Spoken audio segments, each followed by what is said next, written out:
¿Sabías que a lo largo de la historia, Dios ha tenido lugares específicos donde ha decidido habitar entre nosotros? En este fascinante viaje a través del tiempo, exploraremos los santuarios que Dios estableció en la tierra. Primero nos adentraremos en el tabernáculo en el desierto. Luego exploraremos el glorioso templo de Salomón. Más adelante conoceremos el templo de Zorobabel. Y finalmente descubriremos el impresionante templo de Herodes. Aunque estos templos terrenales ya no existen y sus artefactos sagrados, como lo era el Arca del Pacto, desaparecieron misteriosamente, es necesario conocerlos para entender mejor la obra de redención que se está llevando a cabo ahora en el Santuario Celestial. Acompáñame en este increíble recorrido.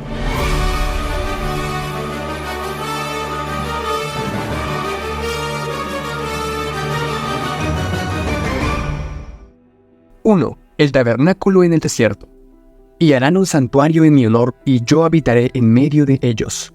El diseño del tabernáculo y de todos los utensilios lo harán todo en conformidad con todo lo que yo te muestre.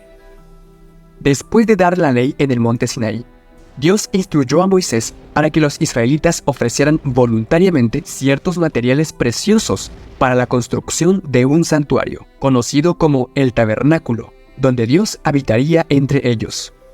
Este tabernáculo era un edificio portátil diseñado para ser desmontado y trasladado fácilmente mientras Israel viajaba por el desierto. Toda la construcción, aunque hermosa y gloriosa en su diseño, revelaba que era provisoria. Estaba destinada a servir únicamente hasta que el pueblo de Israel se estableciera en la tierra prometida y se pudiese levantar un edificio más permanente. Fuera del tabernáculo, en el atrio, habían dos muebles de bronce: el altar de los holocaustos y la fuente. Ahora el edificio mismo estaba dividido en dos secciones, el lugar santo y el lugar santísimo, separados por un velo. En el lugar santo habían tres muebles, todos de oro: la mesa de los panes de la proposición, el candelabro de 7 brazos y el altar del incienso. El lugar santísimo contenía solo un mueble, también de oro: el arca del pacto. Estaba hecha en forma de cofre. Se le llama el arca del pacto porque dentro de ella Moisés puso el pacto de Dios con su pueblo, los 10 mandamientos, escritos por el mismo dedo de Dios en 2 tablas de piedra. Por un tiempo, el arca contuvo también una vasija de oro con maná y la vara de Aarón que había florecido.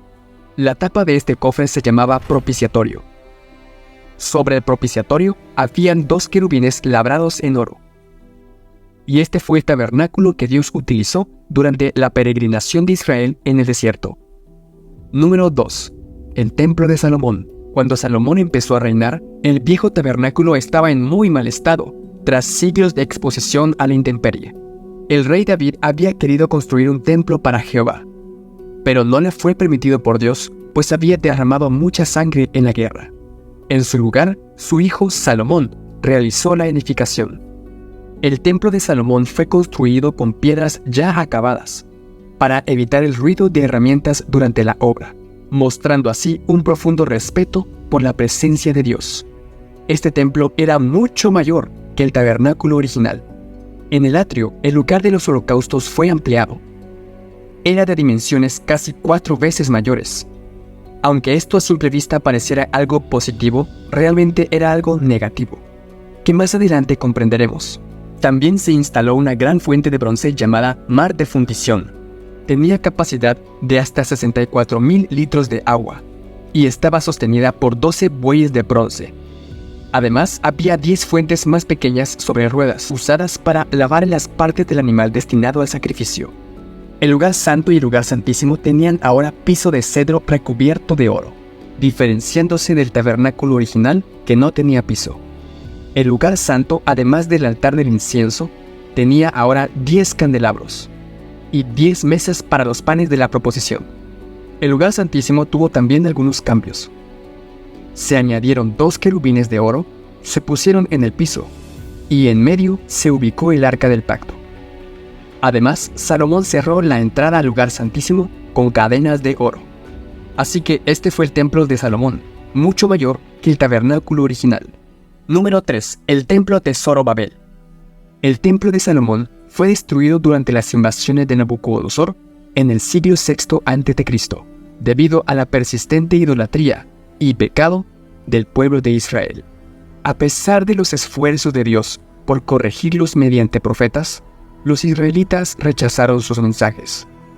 Finalmente, Nabucodonosor invadió Jerusalén, destruyó el templo y llevó a muchos cautivos a Babilonia, iniciando un cautiverio de 70 años.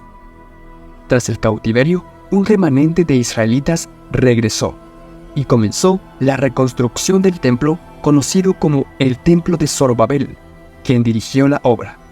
Aunque se celebró con júbilo, muchos ancianos que recordaban del primer templo lloraron al ver el nuevo. No se sabe mucho acerca de su estructura, pero se supone, y quizás con buenos motivos, que seguía las líneas del templo de Salomón. Ya no había arca del pacto. Esta había desaparecido en el tiempo de la invasión de Nabucodonosor. La tradición declara que algunos hombres santos tomaron el arca y la escondieron en las montañas, para evitar que cayese en manos profanas. Como quiera que sea, el lugar santísimo no tenía sino una piedra que servía como sustituto del arca en el día de la expiación. Este templo fue usado hasta cerca del tiempo en que Cristo apareció. Entonces fue reemplazado por el templo de Herodes. Número 4. El templo de Herodes. Herodes subió al trono en el año 37 a.C. y decidió reconstruir el templo a una escala mayor que nunca antes.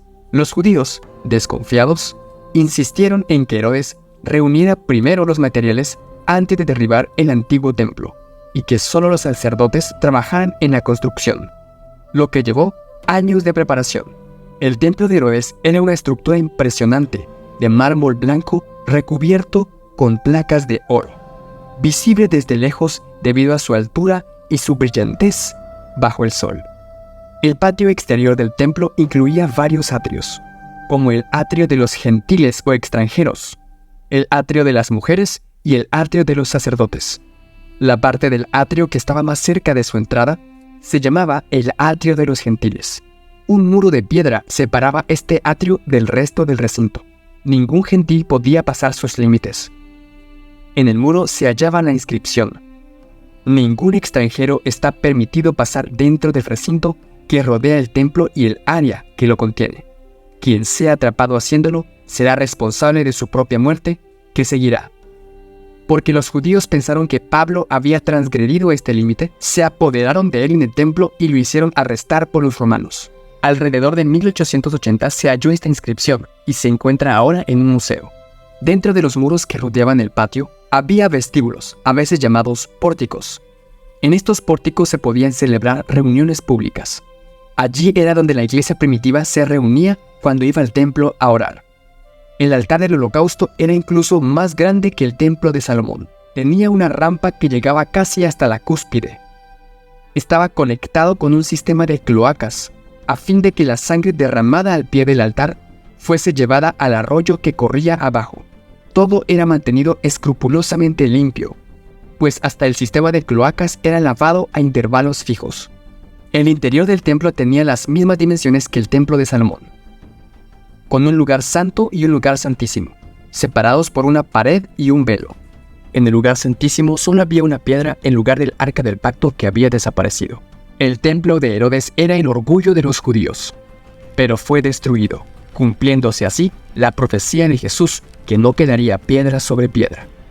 Conclusión: hemos estudiado los santuarios de Dios en la tierra, desde el tabernáculo en el desierto hasta los imponentes templos de Salomón, Zorobabel y Herodes. El santuario original y los 3 templos mencionados, aunque diferían en algunos detalles, todos tenían un atrio, un lugar santo y un lugar santísimo.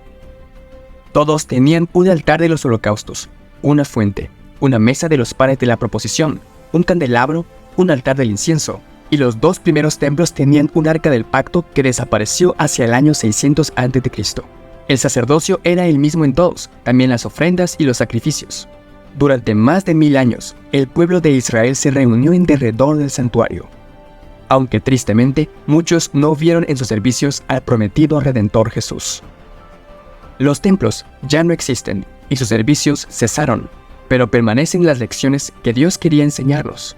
Será bueno que estudiemos cuidadosamente el servicio que se llevaba a cabo en el santuario terrenal. Esto nos permitirá apreciar mejor lo que está sucediendo ahora en el santuario celestial. Sí, todos estos santuarios terrenales eran tan solo una copia del santuario verdadero y real que está en el cielo. Allí Jesús está llevando a cabo los últimos pasos para terminar con este conflicto universal.